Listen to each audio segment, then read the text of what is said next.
This is a place where the infinite is possible, and this is a tool to remind you of that which you have forgotten. Please listen with an open heart. Know that you are perfectly welcome and deeply loved just as you are. That's where it all begins. This is the BC Podcast.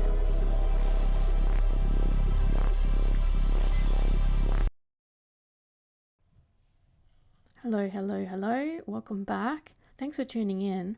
My name is Beck, and this podcast was recorded before coronavirus, so towards the end of last year, so there is no references about it here, so just keep that in mind.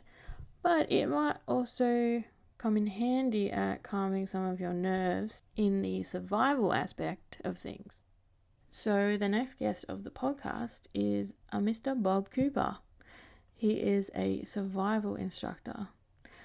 Bob has been honing his skills for over 30 years, and particularly he's been lucky and blessed and welcomed into traditional cultures to learn from them.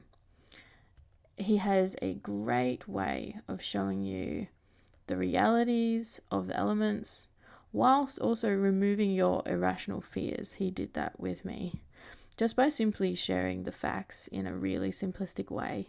So I feel much more confident in my own survival capabilities, and I'm definitely keen to learn more from Bob. He hosts loads of workshops that come out through the year, and I'll link his website and how you can access all of those in the show notes. Just thank you to Bob and for his patience with getting this episode out. It's a long time coming, and I'm very, very grateful that he's taken the time to speak with us. I hope you guys enjoy.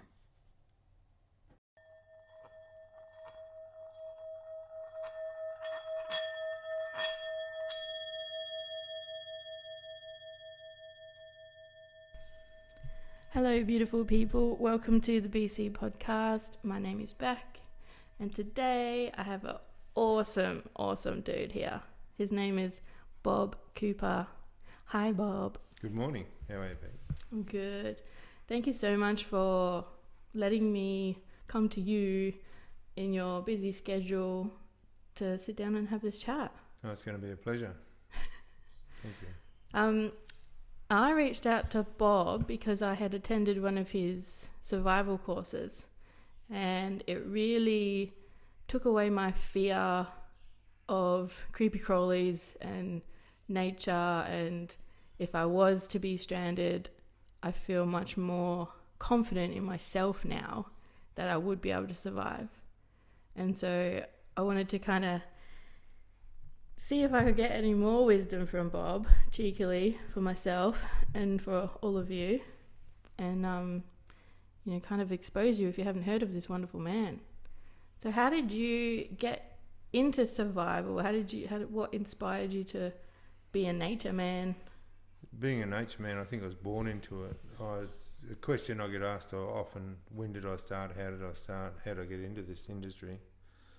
And I was born in WA in 1954 in Maylands, and it was mainly bush, and we were near the river. And I found a love for nature came naturally to me, and I was brought up mainly by my grandparents because my parents worked away, and I would go out to play, and going out to play was going into the bush, and I never got taught to be frightened of anything, and they would just say, go out and enjoy yourself and put no conditions on the relationship with me and the environment.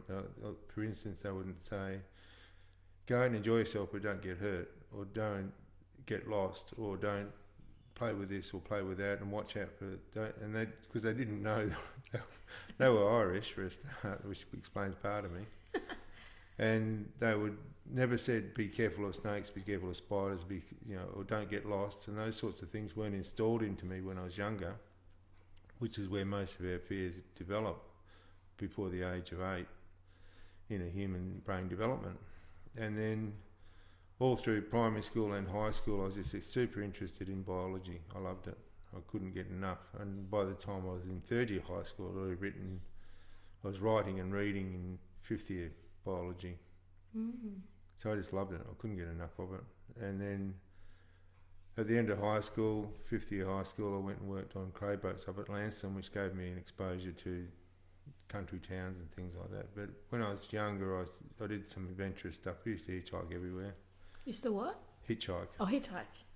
And I'd thumb my way up to around Canning Dam and go for a walk all day and then hitchhike home again, just to be in the bush and have a look what was making it tick.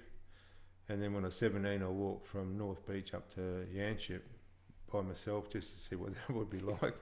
Nearly killed me because I ran out of water. Oh, jeez. That was my first exposure to solo survival walks. And then when I was in my 20s, I attended a YMCA course on bushcraft, and the instructors in there got me involved with them after I finished the course. They said, you seem to know a lot about the environment. Would you like to be an instructor with us on the next course? And it grew from there. It just went on and on and on. That was in 1979. So it's about 40 years since I first started talking to people about what makes a safe outback trip. And then from there I got invited in to do the Special Forces course with the Army. They heard about me and they said, we'd like to use you, but first of all you have to pass our basic courses in that subject, otherwise no one will listen to you. If you haven't done it with us, then why should anyone listen to you? And that was a great opener for me to be with other people that were being tested, and it was quite a long course. It was 26 days in the outback and quite grueling physically and quite tough mentally. And then I realised that it's a mental game, it's a mind game that we're playing here. Survival was just bushcraft under stress. On our basic course, if you remember, we made string and that was just for fun. But if you had to make the string to put around a plastic bag to get water to save your life, then you say, oh, that's a survival skill. It's actually just, when we were doing it, it's a bushcraft skill. If you have to nap rocks to make a sharp cutting edge to cut a piece of string, it's just bushcraft. If you have to nap rock to cut something because you haven't got a knife, it's a survival skill. So to me, survival's just bushcraft under stress. So all of the things we did, and that's why I called my first courses that I ever ran were outback safety and bushcraft courses. Drop the word survival. Oh, yep. And now its title is Outback Survival Course because it's outback and going out with modern stuff and technology. People rely on that too much and come unstuck. As soon as the battery goes flat in something, it's useless. So you have to fall back on those bushcraft skills, and if you need them to keep yourself safe, then it's the survival course. So people call me a survival instructor and a survival expert, but I'm not really, even though I've done it for 40 years. It's such a big subject that would be, it's too big a title for me. I don't like the word expert. Even though it's professional, if you're an expert in something, you've done it professionally for 5 years, and I've done this professionally for 40. So yeah, and on paperwork, I'm a survival expert, but in my mind, I'm just learning. And I often start courses by saying, welcome fellow students, we're going to learn something together on this weekend, which I do. Most weekends I learn something, and usually it's pretty good. Sometimes it's not so good, but it's good human experiences. And then I got offered a job part-time with the WA Museum, working with Peter Bindon and Kim Ackerman, two anthropologists. We did Aboriginal site surveys back in the 80s in the Great Sandy Desert mainly, where no white people had ever been before. And that first trip was one of the more best experiences in my life, because we spent 7 weeks living as traditional as possible with traditional Aboriginal people. Wow. And I came back from that and people said to me, what did you learn? And I said, what I learned was how much I didn't know. I thought I knew a lot by being qualified through Special Forces, but then a lot of that was technology, and what I learned from the Aboriginal people, and then still learning, is traditional knowledge, traditional ways of doing things, and that's back to bushcraft. And then that started me on tracking as well, because I was always interested in what made that track, and then they started showing me the difference between different spider tracks and beetle tracks and birds and Right down to hopping. the insects. Wow. Yeah, every single thing. Very hard to believe, but it's true. They knew every sign on the ground, even the grasshopper scratch. And it's understandable if you're looking at the ground all the time. That's the way you need to forage and hunt.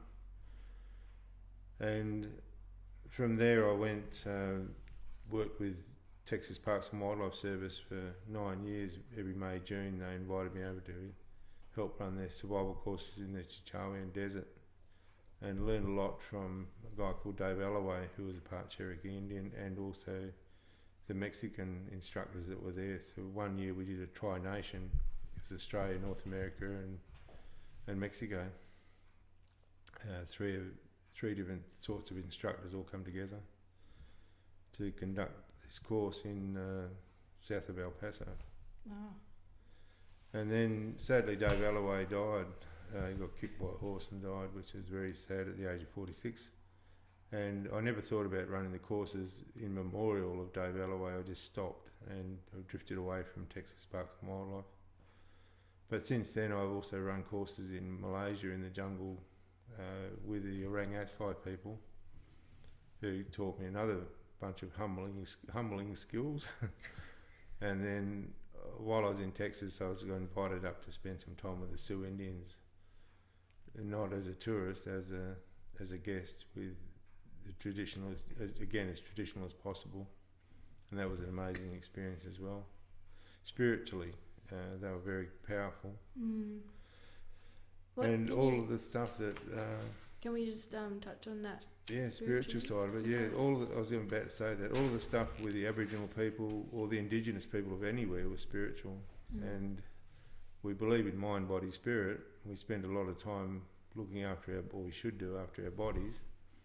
And we get educators who are looking after our mind, but a lot of people don't do anything about that spiritual side of things until you're in trouble. And then everyone starts to worry about what if, and pray to some sort of God somewhere when things push tends to shove. So the spiritual side of it, I try to bring into the courses with just under the word respect, and have respect for every living and non-living thing on the earth and in the heavens, if you're that way inclined, and believe that, because what you give out is what you get back. If you go out into the environment in a hostile, aggressive manner, it'll be hostile and aggressive back to you. If you go out there with respect and peace, it will be respectful and peaceful to you. And I've seen that, I've felt that, I've experienced that. And when I left high school, I worked on boats, and I was going out collecting venomous seacoast creatures on prawn trawlers, and we had a mayday on the boat, caught on fire and started to sink in the Exmouth Gulf. When I was on a cray boat, we hit a reef and had to give a mayday out before we ended up in the drink, and got picked up by another cray boat. And out the front of Port Hedland, back in the 90s, I was on another commercial fishing boat and it rolled over, so I was in my third mayday on the ocean. And when I was working with the WA Museum, we were flying along the Great Sandy Desert in a Jet Ranger helicopter, and the motor stopped at about 500 feet, and the pilot saved their lives by doing, I think it's called gyro rotate. They controlled descent. I called it a plummet. I was sitting in the front passenger seat, and we landed with a thud, not a crash, and didn't roll over. Nobody in all of these situations, no one was ever injured. We got rescued and picked up. But in the Great Sandy Desert, with the helicopter incident, Kim Ackerman and I walked out to get help and brought them back into the helicopter. Then I realised that all the survival training comes down to how you behave in these situations, and knowledge dispels fear. There should be a level of fear when your life is threatened in any one of these situations. And I've been stranded a couple of times in the Great Sandy Desert, but that didn't bother me because you're on the ground for a start. You're standing there and you've got plenty of time. Time is not an issue when your car won't work or you're geographically embarrassed, which is a nice way of saying lost. You've got time on your side, so stop and think about it. Think where you come from, where you're going, and how you can get out of that respectfully for yourself as well. Caring for you, and the people that care about you. Start thinking about them and think your way through it. And there should be a level of fear that you should be able to control, and the control is knowledge. The more you know about something and the more you practice it, the better off you are at it.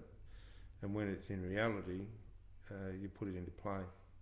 And that's what happened with the helicopter accident, and with the 3 maydays on the ocean. It was the collective efforts of a couple of people that saved us. The last one was the more dramatic, floating upside down boat next to it for 3.5 hours and not knowing you're going to be rescued because we didn't get a mayday off, the boat rolled over. And then I realised that don't panic, which is easy to say, very hard to do. But we had, being an ex-commercial fisherman, we'd had rehearsals and that sort of stuff. And I also did some part-time salvage diving, and I was a pearl diver for a year up in Broome. Wow. And that underwater stuff all came back as well. Don't panic. If you panic when you're underwater, you can get yourself into serious trouble, turn a mishap into a tragedy just by panicking. And you can bring that up to the surface and do the same thing on land. Don't turn a mishap into a tragedy by getting emotional about it. And that's what we're trying to preach, for want of a better word, on the survival courses. Take control. If you remember back to your course, Beck, the first word we got you to write down was the word control. And I said it's a much bigger word than you think it is, because if you're not in control of the situation, then who is? Do you leave it up to Mother Nature to be kind to you and rain on you, or do you leave it up to the police to work out where you are, or SES to work out and come up and find you? Do you leave it up to good fortune that somebody else is driving down that track that you're walking along, or do you take control of the situation and manage your way out of it? Or manage the way in a way that you're still happy and safe when you be picked up, when you can be rescued. Because not all the time you're lost, you can be stranded. You know exactly where you are, but just can't get out of it. Too far away from help. And you break down on the day 1 and you've told everybody you'll be back in day 10, so you've got another 9 days to wait before someone even starts to look for you. And people forget that. If it happens on day 1, what happens next? So plan for that. Hope that it doesn't work out that way. But think, what if it does? And there's an old saying, plan for the worst, expect the best, which is not a bad philosophy, but I don't like the word worst. Just say what would happen if we broke down here, or what happened if somebody got injured on day 1 and we had to wait for that amount of time. If we got the resources to manage the incident and manage our mind and body, and at the same time be respectful about it. Back to that, respectful spiritually. So you come out of the situation that I've been in several times a better person than you went into it, because you've behaved yourself and quite respectful about your behaviour, and there's nothing that I wouldn't do. I'd do it differently because it wouldn't roll the boat over and things like that. But I wouldn't do anything different. We didn't lose control and started blaming one another. And there's 2 things that I find that a lot of people do. Is one is blame.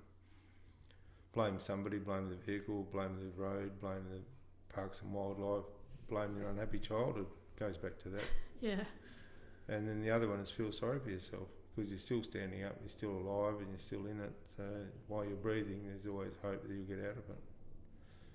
So I really believe in the survival training because I've seen it and felt it. And people have asked me, have you ever been in one of these situations? I say, yes. What would you like, land, sea or air? And it is just a mind game. The more you know, the less fear you have. Yeah, and I think that discipline, if you're quite disciplined in your life too, that would come in handy.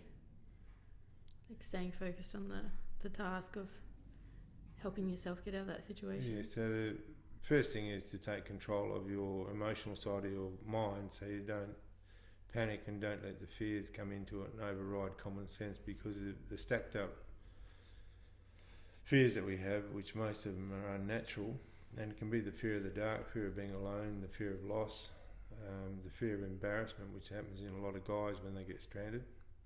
They've told everybody they know what they're doing and they get bogged, and they say they don't know what to do, or they shouldn't have got it there to start with.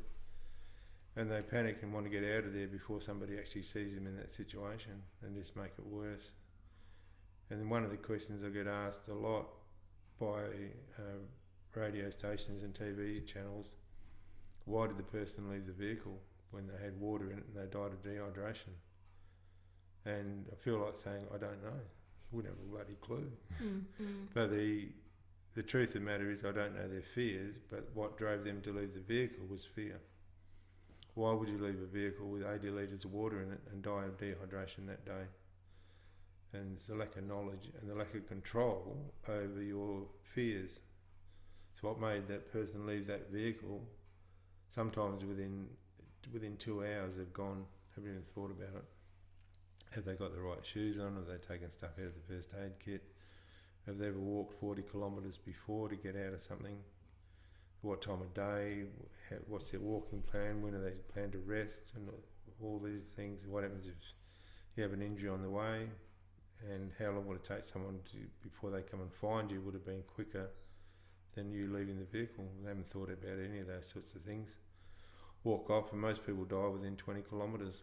Wow. They haven't taken enough water. The big killers for people who are lost and stranded in Australia is dehydration or exposure to the heat or cold. It's mainly been dehydration. And last year in just November we had 3 people die in WA from dehydration, 3 different incidences, and one in Northern Territory where 4 people were stranded and all of them died sadly from dehydration in November. So 7 people I know in 1 month last year. And there's so many near misses. It's scary. Everyone should know how to look after themselves in a situation that you're getting yourself into. It's like going to the ocean and not knowing how to swim. It's like a language that we have to learn. You know, nature has its own way of speaking to you and showing you where things are if you've learnt how to read it. Yeah, one of the things, I agree. One of the things that we say on the survival courses is let nature be your teacher. There's lots of guides out there, the birds and the animals, their behaviour, and the plants, whether they're good for you or they're not so good for you, or they're good for something else, and what time of day you should be walking, and should be another time of day you should be resting, where the water is, birds, flight patterns, game trails, all those sorts of things lead you to water. And everybody else is quiet in the middle of the day except for humans, or you're going to make a noise and try and walk in the middle of the day when everything else is laying under a tree watching you walk past down a road. Why do you think they bounce around at night time? Because you use half as much water at night time to perform the same task. And the subject of water comes into it, a big one. We are about 65 to 70% water. And the water management is another big one, along with fear. Would you be able to share some pro tips on water management there?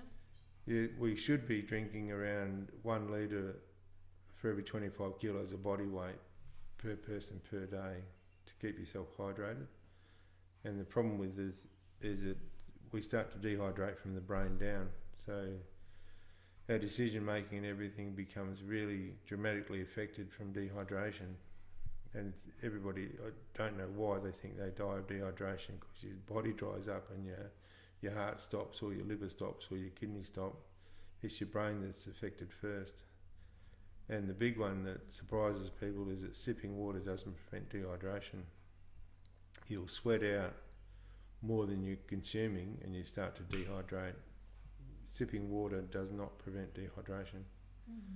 So you can be walking down a track with 2 litres of water, and if you have 200 sips, you could die of dehydration even though you've been sipping water. If you're walking down the road and you have 8 cups of water instead of 200 sips, you'll be far better off, because the 250 mils in a cup of water is about what the minimum you should drink every time you have a drink. So the moisture gets through your body, because your stomach absorbs the moisture in digestion, and your liver and your kidneys take it, and then they don't think you won't have another drink. So when you have a sip of water, it dribbles down and it's absorbed by your food that you've eaten. When that's gone, your liver and your kidneys will pinch it. I call them robbers. They just steal it from you. And then the water doesn't get to your brain. So your brain sits in equilibrium of fluid and is affected dramatically by the loss of water. We breathe out 0.8 of a litre a day just out of our breath. So we need the first litre of water just to keep our lungs hydrated. Oh. And then your liver and your kidneys need it as well. And they don't think you wouldn't just sip water all day long. You'll end up with a headache. And that's why you get a headache, is your brain starts to dehydrate. Then you'll feel nauseous. I had a headache yesterday. Yeah, and people often come to me on courses and say, I've got a headache, and my first question is, when was the last time you urinated? Because you govern your input by your output. If you're not urinating enough, it means you're not drinking enough. If you're not urinating, you're not drinking enough. And some guys have come to me and said, I've drunk 2 litres. I said, it's not what I said. What I said was you haven't drunk enough. You need 3 litres or 4 litres. And depending on what you're doing, you're sweating, 3 million sweat pores on your body, and the idea of sweating is to cool your body down. So every droplet of sweat, as it evaporates, cools down the outside of your skin, and the core body temperature in the blood gets pumped to the outside of your body, cooled down and goes back in again. So it keeps your core temperature about 37 degrees. If it goes to the outside and gets heated up and comes back in again when you stop sweating, which is a sign of dehydration, then you're leading to heat exhaustion. And when you go only 2 degrees up or 2 degrees below of your core body temperature, you're in serious trouble from hypothermia or hypothermia. So with the hypothermia is the rise. And if you get your internal core body temperature 42 degrees, then you're going to suffer from heat stroke, because the blood is that warm, it goes to your brain, it fuses your brain cells. And that's not a big jump from 37 to 42. And if you stop sweating, it can rise quickly. Your symptoms from heat-related illness is dehydration. Once you start to feel thirsty, you are 2 to 3% already dehydrated. And it's only going to get worse, and then you'll get a headache, nausea, and worst case scenario, you stop sweating.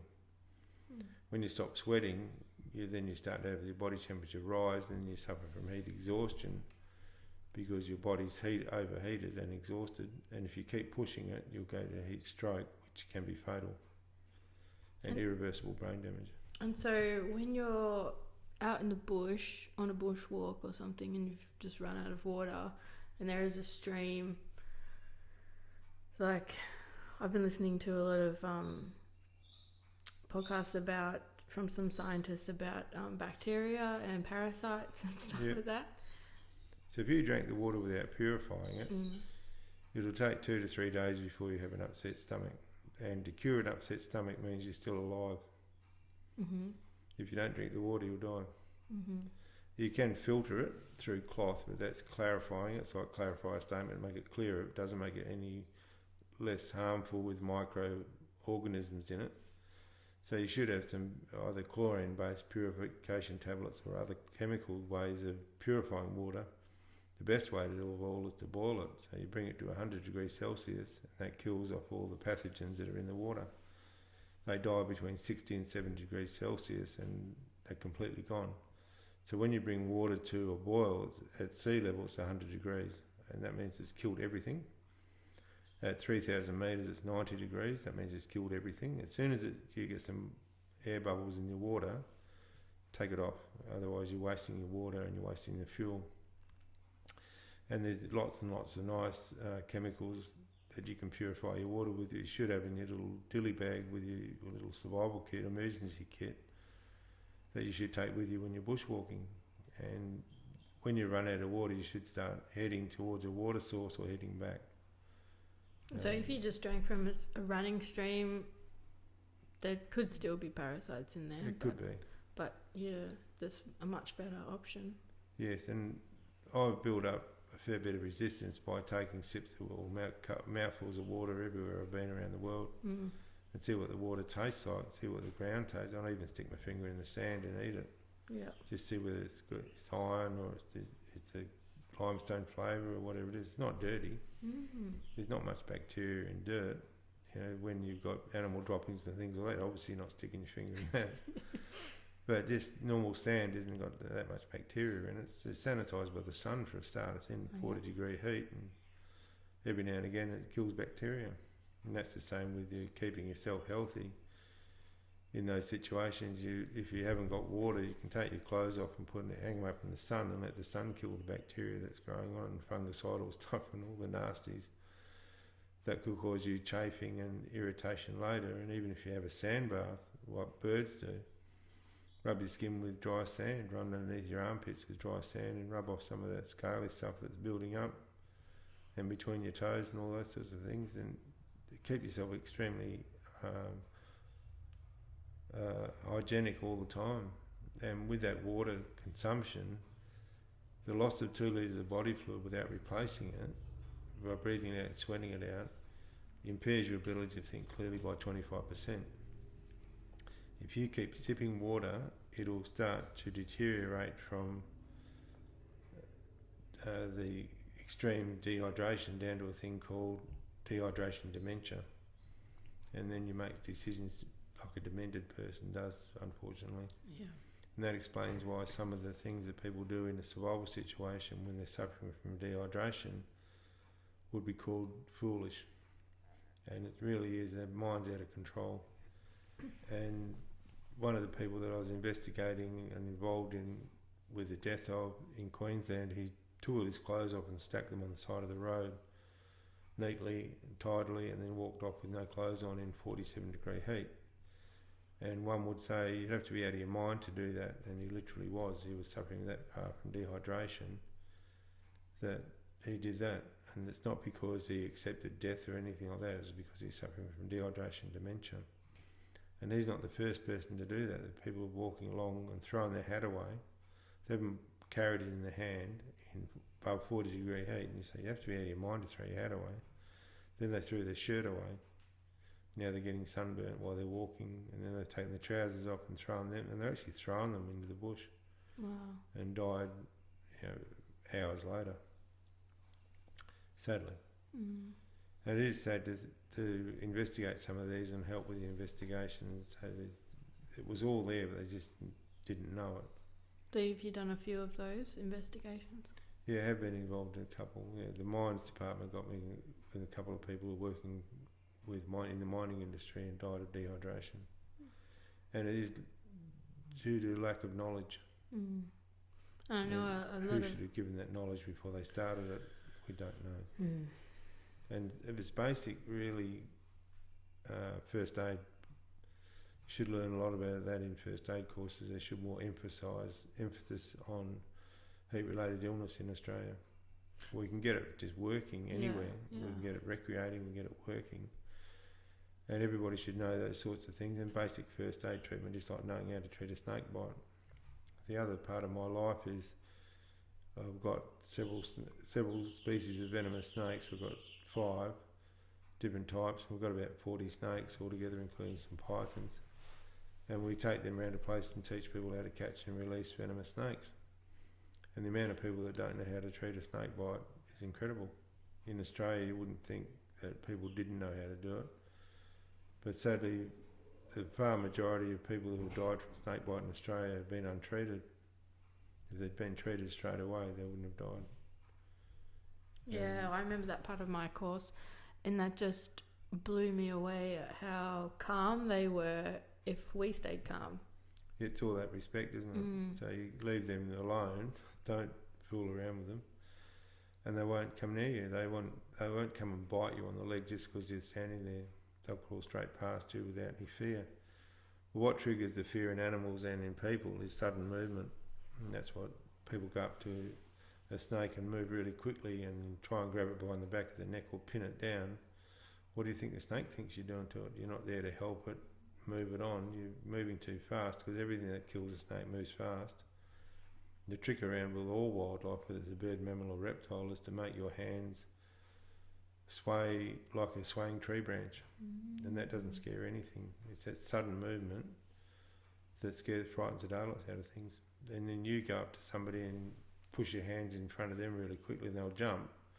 But you do that to wildlife and expect them to lay there. It just doesn't work. So again, knowledge dispels fear, and the fear of snakes is learnt behaviour. That's why some people are scared and some people aren't. And that's back to my childhood again. I wasn't told to be scared of snakes. I wasn't told to be scared of getting lost. I wasn't told to be scared of the dark. I wasn't told to be late. Just to go and enjoy yourself. It was an unconditional, really nice way to be brought up. I thought. I think where you don't put conditions on it. Go and enjoy yourself, but don't be late. Did you have kids yourself? No, I haven't. No. Oh, yeah. That would have been interesting. But you've got many of us kids, right? Yeah, I've got quite a lot to care for. Yeah. Yeah, and even with the reptiles and other animals that we've got, we call them the kids. So we look after them and make sure they're well, and they're as natural as they can be. Yeah, I'll probably end up doing that myself. I don't know if I'll have kids. I think I'll just have animals. Yeah, they're much more quieter. Other people's kids are great. You give them back to them. Yeah. Oh wow. So when did you decide to start doing Bob Cooper's stuff? In 1988, I was working on fishing boats, crayfishing boats up at Lanston, backwards and forwards to those. I did about 8 seasons, on and off over the years, and then in 1988 I thought I would take a chance and go full-time outback safety and bushcraft courses. And in 1996 I went and worked with Texas Parks and Wildlife. I went over there as an invitation, and then I gave a lesson, and after the first lesson came up and they said, "Would you like to do the next bit, Bob?" And by lunchtime they'd offered me a job because I didn't realise how much I knew. And then in 1996, after I'd finished in Texas, I sat down and thought to myself, well, doing all these other jobs that I'm okay at, I'm good at it, but I don't like doing it. And then I thought, what I really like doing that I know I'm good at is teaching this bushcraft survival stuff. So I made my mind up that I'll do what I like doing that I know I'm good at. I won't do things that I like doing, but I don't like doing, sorry, that I'm good at. So I just stuck them with one avenue, and I went and then studied more and more and more. Still studying. I don't know how many years ago that was, but I'm still learning. This morning I was doing some research on plants. Oh wow! Yeah, there's so many, isn't there? There's the stars, the plants, seacoast. What are your feelings about the recent news of the Amazon? That's terrible. We shouldn't be treating any part of the world's surface like that. And land clearings shouldn't be on, particularly the Amazon. And the problem with us is our diet as well. I think that's far too out of balance. When I've been with Indigenous people, particularly in Australia, it was 80% vegetation, 20% protein. And you had megafauna, not little lizards and little spiders and scorpions and stuff, which is, to me, is their bait for other animals. You don't live off those things, and no traditional people ever lived off that sort of stuff. The reality TV makes me cringe sometimes when these people eat stuff that would probably make you sick, and does make them sick. I've seen people throw up on national television by trying a scorpion or a centipede or some bloody thing you shouldn't do. Yeah, that's an interesting point actually. How have you seen any of these reality survival shows that have some decent information, or not really? Most of them have about 80% is okay, and 20% is just for show, just for the entertainment of other people, and that's why they're doing it. And even Bear Grylls, I like him himself. I don't like some of his antics, but I've been involved in 10 international documentaries myself with National Geographic America and the BBC. And if you're a presenter, and all of the ones that I did, I lived off the kudos apparently. But if you are a presenter for one of those programs like Bear Grylls and other presenters that are at wildlife shows, etc., when you get paid a reasonable amount of money, you're selling your soul to Satan, because they'll just hold a piece of cardboard and say, this is in your contract, say this. You've got to say what we ask you to say. And often it doesn't make sense. It's nothing that is evil, but it just doesn't make sense. It's just more for sensationalism than reality. And I've been with presenters with the BBC, and they've had to say things that they didn't agree with, or repeat things about their own personal life that wasn't relative to the situation. And one instance with the BBC, I said to the presenter, "Don't say that. That's silly. It's got no relevance to the situation at all." And they went, "Oh, you've got to say it." And I said, "No, you don't." And then said, "Well, we probably won't use it." I said, "Oh, it's good because we won't say it then." And they just persisted. And come on, you've got to say it though. Probably won't use it, but not to me, to the presenter.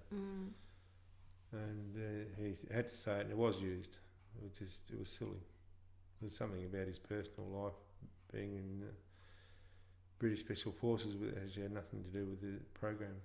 And it wasn't a hint on this is a better way to live in the outback and stuff like that. It was just sensationalism. And something the producers who had never been in the army thought it was entertaining if everybody heard about it. So the real reality programs is very few between those, and a lot of it's rehearsed and scripted, and I'm not a fan of that. The ones we tried to do, particularly the National Geographic America, they didn't re-film anything. As it was not. They're good like that. They said, "Don't repeat anything. We won't get you to re-say it or retake it. We just use the raw footage." Yeah, that's good. Yeah, that was quite a good documentary. I'll have to go hunt that one down. Yeah, it's called True Survivors. True Survivors. Awesome. I love your setup here, and this is where we did, but slightly Yes, south of here. Yeah. south of it. Yeah. On the same block of land. Yep. So where we're doing the interview is in my snake training room, where we bring people in to teach them how to catch and release venomous snakes. And we've got a couple of. Yeah, we've got 5 pythons in those 2 little enclosures there. They were tucked away on the heat pads, and it's not warm enough for them to start coming out and playing yet. Soon. Yeah, soon springtime will be here, and everybody will be snake. And it's just the same thing when you know that the snake doesn't actually want to hurt you, which is no matter what species it is anywhere in the world. And I've been lucky enough to do things in other parts of the world as well, to realise that animals don't want to engage with humans. We're not on the menu. We're nothing. As long as we don't give off something aggressive towards them, they'll be understanding towards us. Often it's getting between the mother of something and the young one. Then the maternal instincts of all animals, including humans, takes over and gets very defensive very quickly. And then they give off body language, all of them, including the snakes. And that's one of the things we do with the snake training. Is the first part of it is to say give the animal emotion and intelligence. They know what's going on and they have feelings as well. They've got a heart and lungs and kidneys and liver and all that sort of stuff, and they understand that we are a threat. The head of a snake in Australia is about the size of your thumb. So when you look at your thumb and go, who's scared of who around here? And the fear of snakes, I said it before, is a learnt behaviour. That's why some people are paranoid, some people have no fear at all. Depends how you've been brought up. And that's where majority of our fears come from the first 7 years of your human brain development. Yeah, we are programming. Yes. And if you're not brought up to be scared of it, you just need to understand it and then leave it alone. So, along your, career in this industry, can you think of some really pivotal moments for yourself? I'm sure the surviving of the crashes and stuff would be. Of course, they've all added up to be who I am and have an understanding of that word control. I keep beating that drum, but it's really the essence of the answer to life's questions. How do we live? Take control of it. Take control of your real emotions and not the learnt behaviour stuff. And if you put the letter C in front of react, it spells create. So create something when something happens. Don't react to it. And we tend to react all the time to just a word that you don't like when you're a child. Someone calls you something and say, "Oh, don't," and you get angry about that. So your reaction is to get angry about that, instead of saying, "Oh, what did they mean by that?" I'm sure they don't know that I was called that as a nickname as a kid, and those sorts of things. Or to them it was just funny, but to me it's quite hurtful. But they didn't mean it. So instead of a reaction, you say, "Oh, what makes you say that?" Or "Why did you say that?" And you say, "Oh, because I always say that." Yeah, and they wouldn't have any idea. Yeah, it's just like when there's a famous interview that Bert Newton did with Muhammad Ali and called him a boy. He said, "I like the boy," and Muhammad Ali was very offended by it and got quite angry because being a black American, calling him a boy was an insult. And I saw the interview. It was that long. It was quite long ago.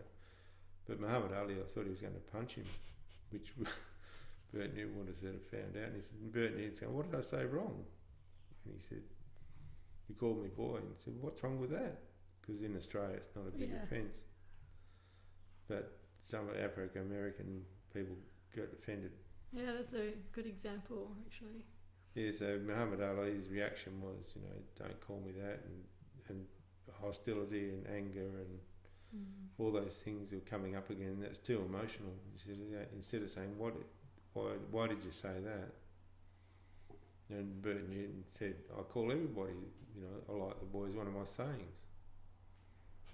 So it was quite an interesting one. It was a good one as an example of a reaction, but we've all got them. So we'll try and back to that word control again. As I said, I keep hammering it all the time. Take control of your emotions. Don't get emotional, get rational. Yeah. There's plenty of time to be emotional, and all of those things like blame and guilt and it's my fault and I've had an unhappy childhood. It's all coming back. Dad was right, I can't do anything right, and it's blame, feel sorry, and make a mistake based on your emotions, not your reality. When I was talking about a person who was lost in Queensland a while ago, the person I was doing the interview said, "Oh, how could you die in one day?" And I said, "It's quite easy. You put yourself in a similar situation, and everybody listening can put them in the same situation. You're driving up your map on a dirt track. You see something glisten out of the corner of your eye in the bush. You get out of your car. You think it's not a bottle dump. Go and park your car and go and search for it. After 15 minutes, you can't find it. Do a couple of figure eights. Now it's 20 minutes. You say, "Well, I can't find it. I'll head back to my car," and you know what happens next. You turn around and you can't see your car. How would you feel? And the fear of being lost in people is massive, which is also learnt behaviour as well. You should never get lost or stay lost. And you've turned around 3 times, you don't know where your car is, your hat's in the car, your water's in the car, your mobile phone's in the car, and you can't find the car. And I said to her, "What would you fear next the most?" And she said, "Well, I might not see my children again." And I said, "Okay, I thought I'll work on that, because that's what you mentioned first. That's the most important thing to you." And I said, "Now it's going to be dark soon, and the day that this guy died was 45 degrees. So you can imagine what it'd be like without your water." I said, "It's going to be a hot night, and at hot nights, snakes will be out everywhere. They'll be crawling around. They all prefer to hunt at night because the mice and frogs are out at night." And I said, "You could tread on a snake in your first aid kit's in the car. You could die from a snake bite. There's going to be spiders between the trees. You're going to walk into these big hairy things." And I thought I'd work on everybody's general fears. Yep. And I said, "You could be dead before sunrise, and from dehydration. So the fear of death should be coming in now as well. As the fear of the dark, you won't be able to see your camp." But I didn't want to tell her that. And then I went back to her family and I said, "Your family, imagine the anxiety that they're going to have when they realise Mum is lost. She's not coming home tonight. She's not going to ring like she normally does, and all the fear that you're going to create in your children and in your partner, the anxiety that you've created yourself. Imagine that. And you may not ever see them again because you'll be dead before the sun comes up. You'll never see them again." I said, "How do you feel now?" And she went, "I don't feel very well." And the whole voice changed. Yeah. And I said to her, you can find the car, and everybody listening can find the car." And she said, "No, I can't." I felt like Hannibal Lecter. I got inside her mind. I said, "Yes, you can. But you're getting emotional now. You're just the thought of those things has scared you. If you think you were driving up the top of driving up your map, the top of every map is north, isn't it? So you were heading north up to the top of the map, so that means you're on a north-south road. If you walk towards the setting sun, which sets in the west, you'll cut that north-south road. And you can only be a 20-minute walk from your car. If your tyre tracks are there, you walk up to your car. If your tyre tracks aren't there, you walk down to your car. Simples. What were you worried about? The moon rises in the east and sets in the west, let alone if you knew how you read the stars or the sun, you wouldn't stay lost. But as soon as you get that whole series of emotions banked up in your mind, it'll flood over your common sense. So if she just sat down when you realise you're lost and go, okay, draw a mud map. I'm driving up here, I walked out here. If you walked out of the driver's side of your car, that's east, isn't it? That's why you knew where you were. So you walked out the driver's side, that's to the east, follow the setting sun, and you'll hit that north-south road. If you walked out of the passenger side, you'd be on the west side of the road and you'd head towards the rising moon. And you've got to hit your road. Or if the worst case scenario, you just sit still and wait until the sun comes up and then you know you've got east and west. Yes. Simple. It is simple, isn't it? Yeah, once you've got those memorized, or Yeah, and then next time you get into a discussion with someone, just take the emotion out of it. I'd be interested to even make a little reminder to stick inside my car. Actually. Yeah. Don't get emotional. Get rational. Just store the emotions. You can get emotional later if you need to be. And you can blame and do all these other things later, but at the time, get on with fixing the problem, not the blame. I had that in my office for a long time. On a big piece of paper written, stuck on the wall, said, fix the problem, not the blame. I had it there for at least 10 years. So when you're ordering something and they haven't got it, it's okay. I need it now because we're going away with it, or I need a component for a survival kit. They've run out or they can't get them there in time. That's a problem. Fix the problem. Bring up another supplier. And it always worked out. There's nothing that's not unworkable if you think about it. And most of us know the answers to these problems, our personal problems. And great philosophers of the world say, you know the answer, just go into the forest. Go to the forest for your answer, because nothing's more natural than nature, and walking through the bush clears your head. There is nothing more natural than nature. We are part of nature. Nature does. We don't own nature. Nature owns us. And so, for anyone who's feeling like disconnected, like say they're living in the concrete jungle. Yep. What can you suggest for them to get some balance back? Put your mobile phone down and grab a water bottle and a little emergency kit, with a cigarette lighter and a compass, and go for a walk away from everybody else and sit on a log and think about it. You probably know the answer to what you're worried about. And be respectful to the environment. You push a branch aside, you don't break it off when you're walking through. And that's our respect. You asked me a question a while ago about the Amazon jungle. If you had respect for it, you wouldn't be burning it down.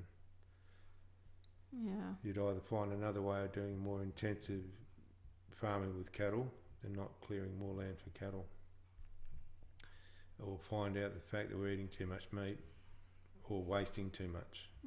Is there a better way of harvesting what we've got and not wasting it, and maybe using other things for the high protein level as well, different sorts of animals that have such a big footprint on the Earth's surface. Yeah, I went vegan for 3 years. That taught me a lot. And then I found myself coming back to meat, but not full on like I was. No, I still think it's 80% vegetation and 20% protein in meat, chicken and fish. Is a good way to live. And I think we've got enzymes in our saliva to break down muscle tissue and vegetation, so we're built to eat that sort of stuff. So just had to control what you eat. So what's a recent thing that you've learnt yourself? It keeps coming back to that mind game, and not. You just keep relearning. Yes, and over and other skills, and the thing that I keep getting reminded is that you don't know everything. Yeah. And I'm giving a talk on Sunday about edible medicinal plants. I'll be attending. Yes. Yeah. And I'll start this conversation off in the front of the classroom by saying, I know a lot, I'm not an expert. And I'm going to show you what I know and not what I've read about. And there's so much to know to be an expert, I don't know it. I know a lot, it's like the Bible stuff, I know a lot, I don't know it all. I don't know the scientific name for some of the things that happen and some of the things we can eat, but I know its common name, I know its Aboriginal name, I know how to use it. Yeah, that's cool. Do you try and schedule a certain amount of time per year to hang out with Indigenous tribes, or you just go where you? Fortunately for me, that I'm working with Parks and Wildlife and some mining companies who have a fair percentage of Aboriginal people working for them, and for a number of years, I was working with community welfare, taking young men out of prison, which are mainly Aboriginals. My contact with them was all there, trying to help them out of their low self-esteem, really. And then I've also volunteered to go into prisons and talk to people in prison, and they're not all Aboriginal, of course, but there's a contact there with people. I don't really have any great experiences in the recent 10 years with tribal people on a community. I'm not married to one community, so I'm married. I go around the whole state, and then it's working with young people gives me a top up all the time of Aboriginal encounters. Yeah, culture and. Yeah, I'm reminded of all the time. So working particularly in Kununurra and places in the Kimberley, occasionally in the Pilbara, get involved with a few people down there, and then in with Noongar people in Perth, trying to help them help themselves as much as I possibly can. And in reward, they help me. Yeah, that's awesome. And there's a big groundswell now to learn more about Aboriginal culture in Australia. 30 years ago it wasn't so high. It's just an increase of awareness of the fact that the animals, plants and the Indigenous people from Australia had a valuable way of life, particularly that combination of mind, body, spirit. Yeah, traditional people's connection to nature just blows my mind anytime I hear them speaking about the spirit of the trees or the spirit of the forest. Yes, and they're not alone. The Indigenous people that I've met demonstrate that. They live it. And the last group that I was with was the Kalahari Bushmen in Botswana. So I spent a week with them, and the same thing, they were living their beliefs. They wouldn't take too much, they wouldn't I can't think of the word. There was no such word as disrespectful. They were just so respectful to everything. To water holes, to tree roots, to branches, to the animal spirit. If they killed something to eat it, they would apologise to it as it was dying.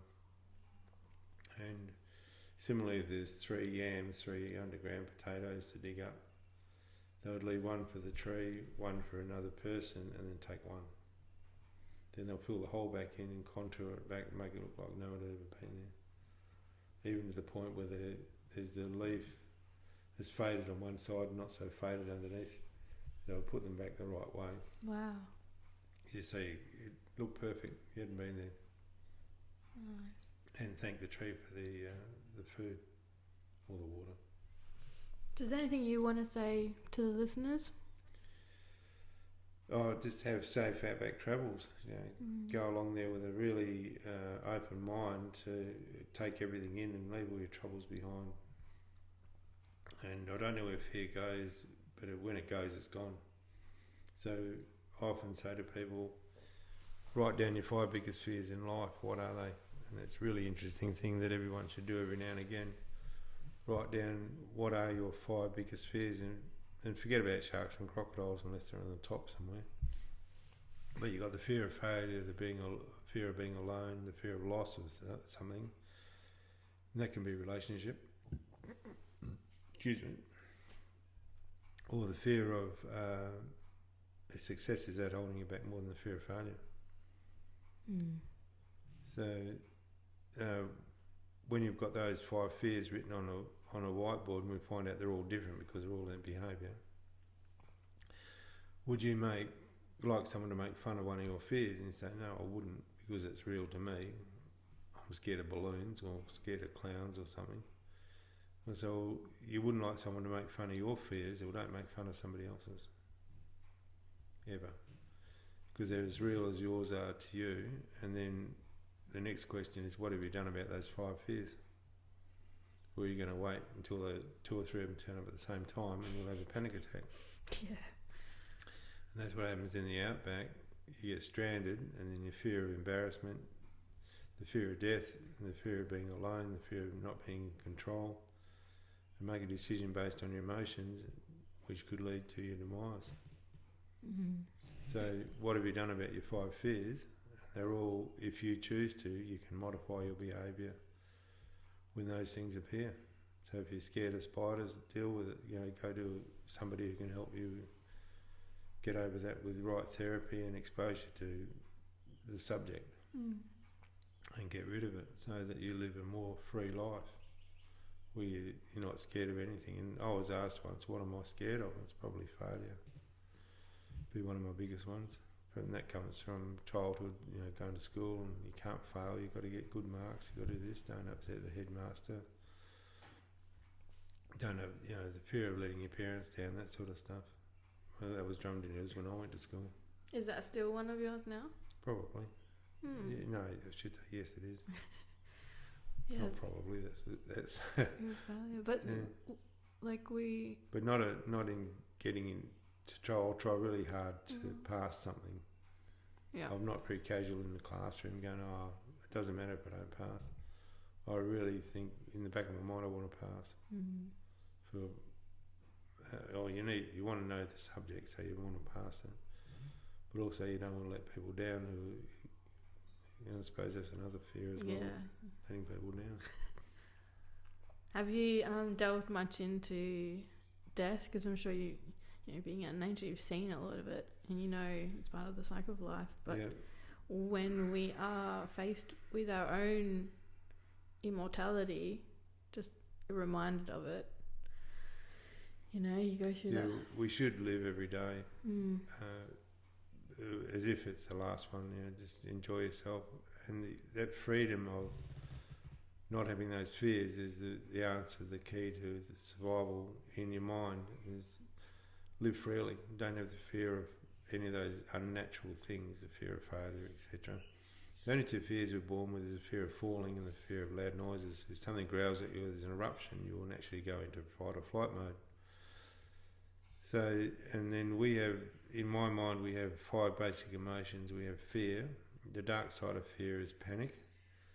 We have love. The dark side of love is possessiveness. You want to own what you're in love with. That's not good. We have envy, and that can turn into jealousy. We have grief, and that can turn into depression if we don't grieve. So we're talking about death. When somebody or something dies and I'm affected by it, then I'll grieve over it. I won't pretend I'm not, and then I'll grieve as best I can and do whatever I can in my own way in ceremonies to get over it. Otherwise you go into depression. And then you've got anger is your last emotion, and you're allowed to get angry with someone, but you have to be angry in the right way at the right time for the right outcome. And if you think about the right way, is not to yell at someone and scream and jump up and down. And the right outcome shouldn't be when they feel worse off than when you spoke to them. That's not a very good outcome. So if you actually can be angry with someone and explain to them why you're upset with what they did or what they're doing, they don't feel worse about themselves, that's not a good outcome. So you've got to stop and think about it the same as way as you stop and think about getting too emotional about any situation. And I call it a study room, so sit down and think about it by yourself, and that might be in the bush. Go for a walk and sit down and say, look, I'm angry about what's just happened, and I want to deal with it. I don't want to store this anger up and then come out as rage, and that's the dark side of anger is rage. And along with those other emotions, take control of them. Back to that word. And live in a free and happy life with yourself and everybody else around you, and everything, just like all the indigenous people, living and non-living things are all important. And so are you. And you're important too to stay alive. And the people that care about you, you don't want to let them down either. So you don't die. And don't get yourself in a situation where you could get hurt. Thank you for that. Okay. That's beautiful. Would you like to tell everyone what kind of courses that you run? Because you do heaps of different stuff. Oh, the main one is Outback Survival Training, and that's a basic course run over 3 days, 2 nights. And snake survival. It is a snake survival course. It's survival for the snakes. Snake handling courses, and we also do tracking courses where we teach people how to track for missing people. So it's a search and rescue kind of situation where one day is training and then the next day is actually a practical exercise. We bog a vehicle and have some people missing from it, and you turn up as part of a tracking team, and that day finishes when you find the missing persons. Ooh. So there's a bit more emphasis on it. Has there been any that have dragged on? Yeah, until dark, yes. Yep. And still keep going. Use torchlight to track with. Yep. But they never got round to that. It was just nearly dark. It was sort of 6 o'clock at night, starting at 7 in the morning. Wow. Long day. But that's what you got to do. To track someone, you have to endure hardship. Yeah, especially as soon as you know that they're missing. Yeah, as soon as you can get there, and a tracking team is a really good way to find someone who's missing. Do a lot of it in North America. And then after the basic survival, you can go and do an advanced. Yeah, we've got an advanced course which I've just come back from. We take you up to the Pilbara and you do a 5-day walk with a group of people as if you were stranded from a situation. You have to walk your way out of it, and you can only live off what's in your survival kit, and a rescue blanket and 3 elastic bandages which you use for snake bite, along with a myriad of other things. And that's what you've got, the 3 things. I call that for the trilogy for survival. And you've got 2 litres of water to start with. You have to find your own water, find your own food. You can only eat vegetation and catch fish. And the last group and the year before only lived off vegetation. They didn't catch any fish to eat. Yeah, that's on my list to do. Yeah, 5 days. It's a good exercise. And again, it's a mind game. You got everything you need. Not what you want. What you want would fit into a suitcase. Yeah. Then you want someone to carry it. So this is what you've got to fit into a soap container. Your survival kit. Yeah. Yeah, I've still got that. Yeah, and everybody does it. They did it very well this year. There's a very good bunch of people. No leg injuries or knees or those sorts of injuries. They finished beautifully. Nice. They were fitter at the end than they were at the start of it. They all lost between 6 and 8 kilos. Wow. And then they've got the walking medicinal plant. Yeah, occasionally we do an edible plant. Yeah. Edible, medicinal and useful, because often it's not included in how to use plants for firelighting sticks, for digging sticks, for clubs, for other tools that you can do with wood. And the shapes of wood and shapes of branches and the kind of wood, even the kind of wood you want to burn to make cooking fires with. So that's one of the other subjects I'd like to bring up on edible, medicinal and useful plants. Then occasionally we do venomous sea coast creatures, which I'll be doing in a couple of weeks' time. Oh, nice. Well, it's 11:30. How are you feeling? Yeah, good, thank you. Yeah, You ready to wrap things up? Or yeah, that's great, thank you. Awesome. Thanks so much for sharing your wisdom and having a chat. And I'd love to do another one if you're ever keen. Yeah, thank you very much, Beck. Thanks for listening, guys.